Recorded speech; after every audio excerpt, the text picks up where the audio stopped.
सो आज हम पढ़ेंगे variable in JavaScript, like how we can declare variable, how we can use, what are the use cases for the variable in JavaScript.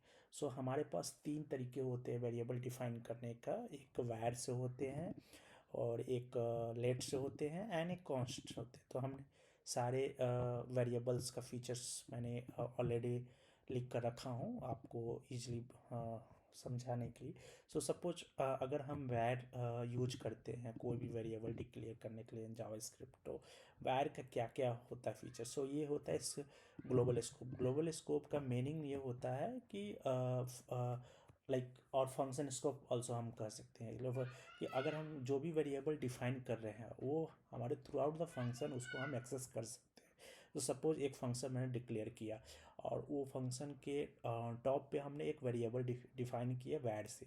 वो variable को हम access even inside the function if we are calling any curly bracket like any scopes we can access inside as well and outside as well. तो वही function scope का मतलब होता है कि हम थ्रू आउट द फंक्शन हम उस वेरिएबल को एक्सेस कर सकते हैं। वैर का एक और फीचर्स होता है कि हम इसको रीडिक्लेयर कर सकते हैं। सो आपको क्या रीडिक्लेयर का मतलब, देखो ये ए से वेरिएबल से डिफाइन है, फिर से मैंने ए डिक्लेयर किया है, तो रीडिक्लेरेशन अलाउड होता है वैर के केस में।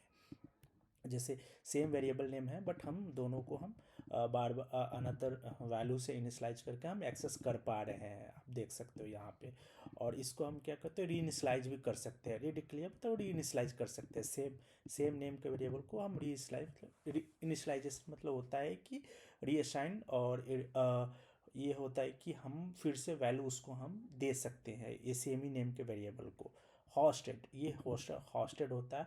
हॉस्टेड का मतलब होता है कि कोई भी वेरिएबल जब हम वैर से डिफाइन करते हैं वो variable on top of hosted हो जाता है, मीन्स वो अनडिफाइंड से इनिशलाइज हो जाता है initially. So even before declaration like we can use that. Okay, so वही 5 नंबर जो पॉइंट है वही कर रहा है कि var can be use before declaration. Means हम जब भी before declaration if we are using any var variable, so हम अनडिफाइन उसको हमारे पास आउटपुट आएगा। सेम केस लेट में होता है। लेट से हम जब डिक्लेयर करते हैं ये ब्लॉक स्कोप होता है। ब्लॉक स्कोप मतलब होता है कि करली ब्रैकेट, जो भी हम करली ब्रैकेट के अंदर देते हैं वो हमारे ब्लॉक स्कोप के अंदर आता है। और ये रीडिक्लेयर इसको हम नहीं कर सकते। अगर हम फिर से रीडिक्लेयर करेंगे तो ये identified a has already been declare, ऐसा एरर आएगा। ओके, और ये होता है अपने पास लेट को हम होस्ट नहीं कर सकते, लाइक लेट होस्टेड नहीं होता है बट ये टेम्पोररी डेड जोन में होता है। सो अगर हम एक्सेस करेंगे बिफोर डिक्लेरेशन, सो हमारे पास रेफरेंस एरर देगा, लाइक यहाँ पे cannot access before initialisation. So let can not be used before declaration. Const the third way है हमारे पास वेरिएबल डिफाइन करने का। ये भी सेम लेट के जैसा होता है, ब्लॉक स्कोप। इसको हम रीडिक्लेयर नहीं कर सकते क्योंकि रीडिक्लेयर करेंगे तो ये हमारे पास सिंटैक्स एरर देगा कि ऑलरेडी बीन डिफाइन। और ये इसको भी हम होस्टेड नहीं कर सकते हैं।